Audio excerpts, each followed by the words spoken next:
Hello दोस्तों, तो आज हम लोग कुछ नई तरीके की चीज़ों को समझेंगे और ये जानेंगे कि आखिर क्या कारण है कि भीड़ में जो है ज़्यादा कृपा है और बिन भीड़ की उतनी कृपा नहीं मिल पाती।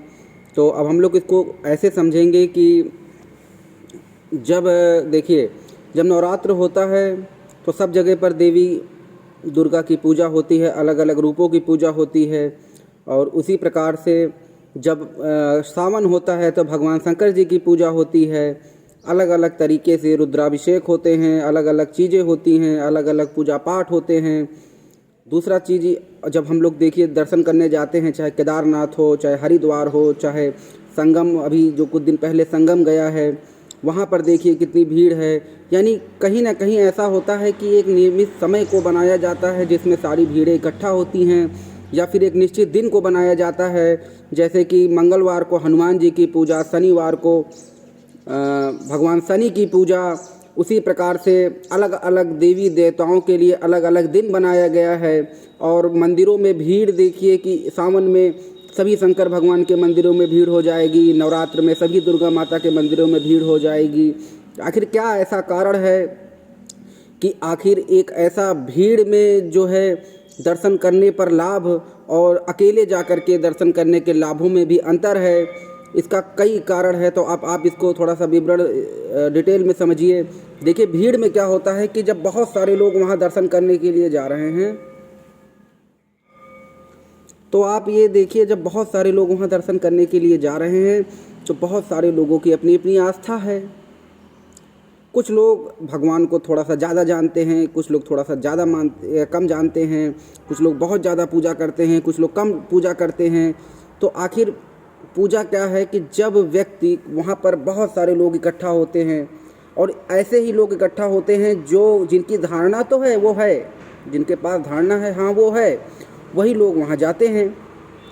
उसमें भी कुछ लोग ऐसे जाते हैं जो थोड़े से और अंदर चले गए हैं, जो ये मानते हैं कि हाँ है ही और दूसरा कुछ नहीं वो है। तो जब ऐसा मानते हैं तो वो थोड़ा सा और उनकी कॉन्शियसनेस पावर ज़्यादा हो जाती है, जिसके कारण वो डार्क मैटर से थोड़ा थोड़ा जुड़ने लगते हैं, डार्क एनर्जी से थोड़ा थोड़ा जुड़ने लगते हैं।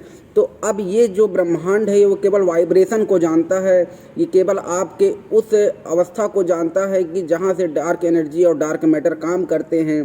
तो जब आप मंदिर में जाते हैं तो बहुत सारे लोग वहाँ इकट्ठे हैं, वहाँ पर कई तरीके के लोग ऐसे हैं जिन्होंने थोड़ा सा ज़्यादा पेनिट्रेशन होल किया है अपने भीतर, और बहुत ज़्यादा अमाउंट में उनकी श्रद्धा ज़्यादा है थोड़ी सी, जिसके कारण वो ज़्यादा मात्रा में ब्रह्मांड से, इस यूनिवर्स से डार्क एनर्जी को रिसीव या डार्क मैटर को रिसीव कर रहे हैं, या कॉस्मिक एनर्जी को ही रिसीव कर रहे हैं। जैसे मूर्तियों में देखिए, तो अब मूर्ति को जब बहुत सारे लोग मूर्ति को देख रहे हैं तो उस मूर्ति में सबकी अपनी अपनी श्रद्धा है, तो उसी प्रकार से उस मूर्ति में कॉस्मिक ऊर्जा का एकत्रित हो जाता है।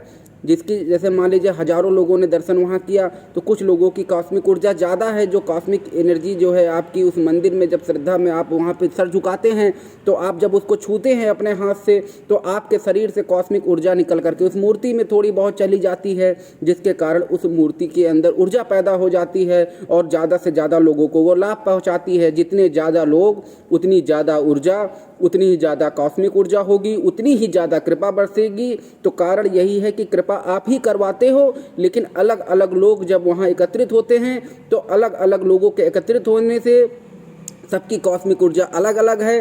तो जिसकी कॉस्मिक ऊर्जा ज़्यादा है वो ज़्यादा प्रभावित करता है उस मूर्ति को, और जिसकी कॉस्मिक ऊर्जा कम है वो कम प्रभावित करता है मूर्ति को।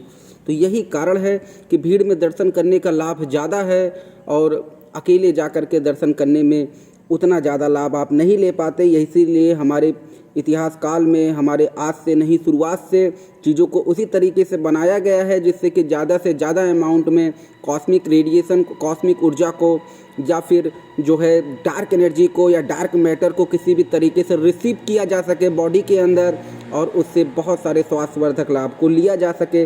सारा जीवन, जो सारा खेल है वो स्वस्थ शरीर का है, दूसरा और कुछ भी नहीं। अगर शरीर स्वस्थ है तो इसी शरीर स्वस्थ के अंदर जो है, जो मंदिर है, यही मंदिर है शरीर आपका, और इसी में परमात्मा विराजमान है। लेकिन इसके लिए आपको मन पर काम करना होगा, विचारों पे काम करना होगा। तो यही कारण है। Thank you very much. और फिर हम लोग नेक्स्ट में कुछ और देखेंगे और आगे हम लोग उस पर बात करेंगे कि क्यों जो है बीमार व्यक्ति जो होता है वो थोड़ा सा चिड़चिड़ापन में बदल जाता है और क्या कारण है, और उस पर भी हम लोग बात करेंगे। बहुत बहुत धन्यवाद।